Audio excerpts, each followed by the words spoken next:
Hello everyone. In physics classes we are doing fourth chapter of class 12, that is moving charges and magnetism.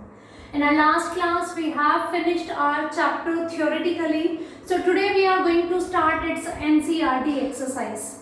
Before starting NCERT exercise, students please revise each and every topic of this chapter thoroughly. Each and every topic is available in the playlist.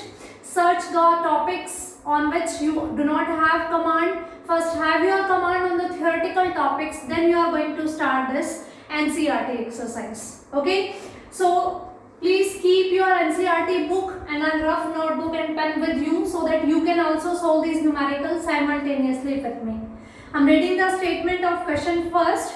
A circular coil of wire consisting of 100 turns, each of radius 8 cm, carries a current of 0.40 ampere. What is the magnitude of the magnetic field at the center of coil? When we were doing the theoretical topics, we have done this topic.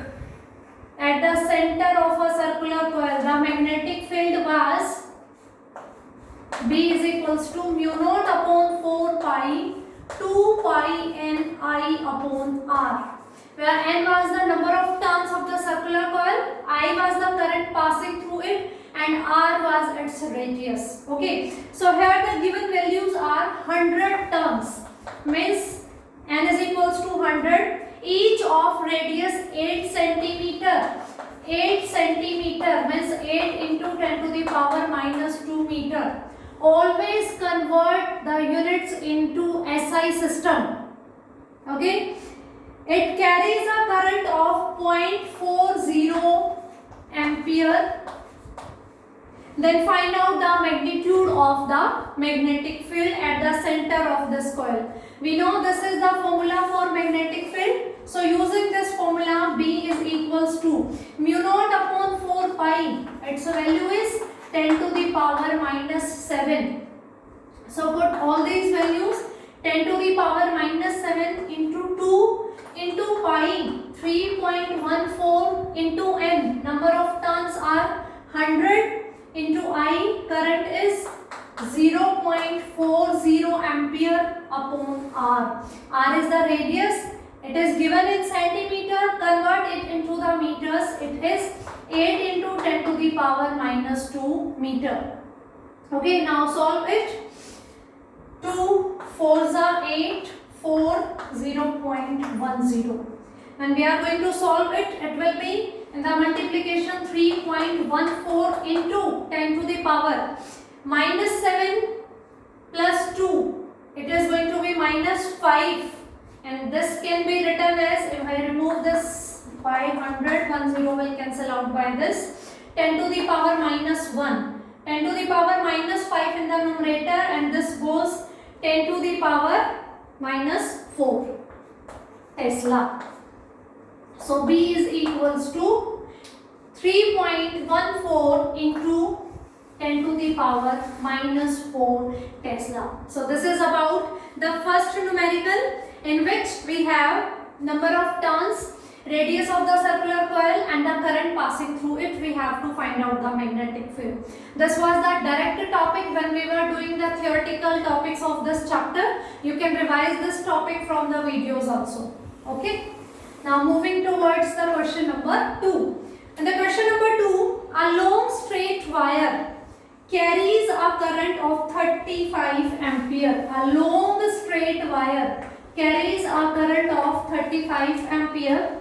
What is the magnitude of the field at a point 20 centimeter away from the wire? Means our distance 20 centimeter away from the wire, what will be the magnetic field?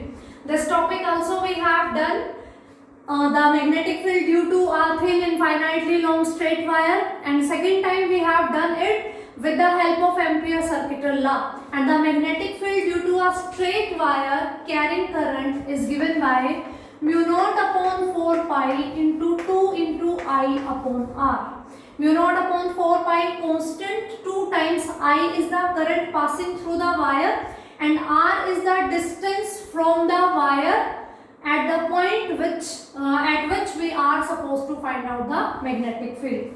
Okay, so I is given here 35 ampere and R is given 20 centimeter. Again it is in centimeter, so convert it into the meter. 20 into 10 to the power minus 2 meter. So B is given by mu naught upon 4 pi is 10 to the power minus 7 into 2 into I. I is 35 upon R, 20 into 10 to the power minus 2. So 2 tens are 10 into 10 to the power minus 2. It will become 35 into 10 to the power minus 7, 10 to the power minus 1, it will be here plus 1. So you can say 35 into 10 to the power minus 6, 3.5 into 10 to the power minus 5 Tesla. So this will be the magnetic field due to a straight wire carrying current 35 ampere at a point 20 centimeter away from the wire. Okay, you have to remember this formula. If you have revised all the topics properly, then you are well familiar with this formula. So moving towards the question number 3. A long straight wire in a horizontal plane carries a current of 50 ampere in north to south direction.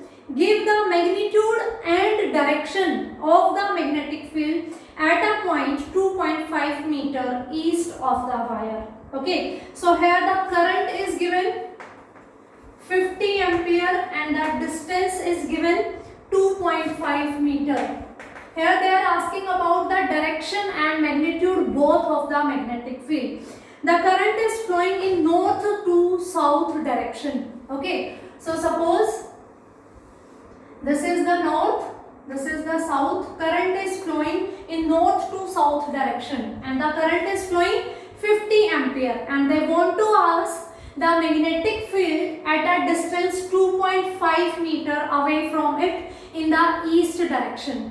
Now in these type of questions, students get confused that where is going to be east and where is the west. Students, on the time when you are solving these type of numericals, keep the map of India in your mind.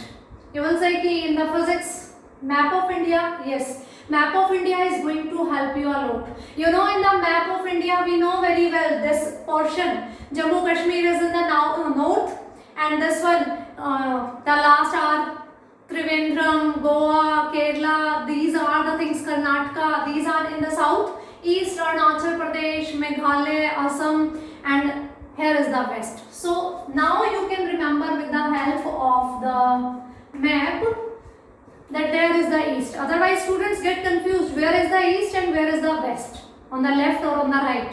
Okay, so always take the help of map of India. This is going to help you a lot. There is the north, south, east and here will be the west. Okay, otherwise it is going to be very difficult to find out the direction of magnetic field. Okay, because we know these magnetic field lines are closed loops. We take the help of right hand thumb rule. Closed loops will be there. They will be clockwise or anti-clockwise. If you get confused between the east and west, then this is going to be difficult for you. Okay. So now again this is a straight wire carrying current. So we are going to use this formula. Firstly we will talk about the magnitude. It is given by mu naught upon 4 pi into 2I upon R. Mu naught upon 4 pi 10 to the power minus 7. 2I, 2 into 50 upon R is 2.5, already given in meters. Okay, so 2.5, I remove the decimal into 10, 25 twos are. 2 into 2 is 4, 10 to the power minus 6 Tesla. So this is the magnitude of the magnetic field. Now we talk about the direction. We know that we can use the right hand thumb rule to find out the direction of magnetic field. The thumb will give the direction of current and the curling of fingers will give the direction of magnetic field. When we were doing the theoretical topics, then also we explained this rule. Right hand thumb rule, if thumb is representing the direction of current, then curling of fingers will give us the magnetic field direction. Okay, here you can see the direction of current is north to south. So you have to put your thumb like this, north to south, this direction. Then curling of fingers like this. These are the magnetic loops, and the direction of magnetic field will be like this. Okay, suppose this is a wire, north to south current is flowing. So keep your thumb along this. This will be the direction of magnetic field. Anti-clockwise loop, clockwise loop will be there. In the east you can say it is perpendicular to this board. If on the board this north to south wire is placed carrying the current, so in this direction east it is perpendicular to the board. Okay, so perpendicular to the plane containing wire. Okay, or you can say perpendicular in upward direction. Using the right hand thumb rule, current is flowing in downward, so this will be the direction of magnetic field. So in the east, fingers are coming outward, so perpendicular in upward direction, and magnitude will be this one. So I hope this numerical is also clear to you. Wherever it is demanding for the direction, you have to apply right hand thumb rule. Okay, now moving towards the question number 4. A horizontal overhead power lines carries a current of 90 ampere in east to west direction. What is the magnitude and direction of the magnetic field due to a current due to this current 1.5 meter below the line? So here is a horizontal line. This one is east, this one is west. Current is flowing from east to west, and the value of current is 90 ampere. What is the magnitude and direction of the magnetic field due to this current? 1.5 meter. This distance is given 1.5 meter below the line. So at this point P, they want to ask about the magnetic field. Again the same question is there. A long straight wire carrying current, so formula is going to be same. B is equals to mu naught upon 4 pi 2I upon R. So mu naught upon 4 pi is 10 to the power minus 7 into 2 into I is 90 upon the distance is 1.5. Again it is given in meter, so no need to convert because it is a SI unit. I remove this decimal, here I will multiply by 10, 15, 6 is a 90, so it will be 6 into 2 and 10 to the power minus 6, you can write 1.2 into 10 to the power minus 5 Tesla. So this will be the magnitude of the magnetic field. Now we talk about the direction. Again we are going to apply the right hand thumb rule. The thumb will give the direction of current, then curling of finger will give the direction of magnetic field. So current is flowing in this direction, so keep your right hand's thumb in this direction. Then curling of finger, it is towards south. So the direction will be, at this point we have to check, it will be towards south. From the wire, what is the direction of magnetic field? Towards the south. This is the direction of current, curling of fingers. Loops will be like this. Okay, like this. So loops will be like this. Like this. So here it is moving downward, and downward it is south. Okay, so it is towards south. Okay, in this video we will discuss about the 4 numericals, and next video we are going to discuss about the 5th onwards. Here you can see we are using directly the formulas. If you have revised all the topics, I hope then you all are well familiar with these formulas. Then only calculation part left. That's why first have command on the theoretical topics. If you have command on theoretical topics about these rules, Fleming left hand rule, right hand thumb rule, then these numericals are really going to be very easy for you. So first revise all the topics, and all the topics are available in the playlist of the chapter Moving Charges and Magnetism. Okay, thank you.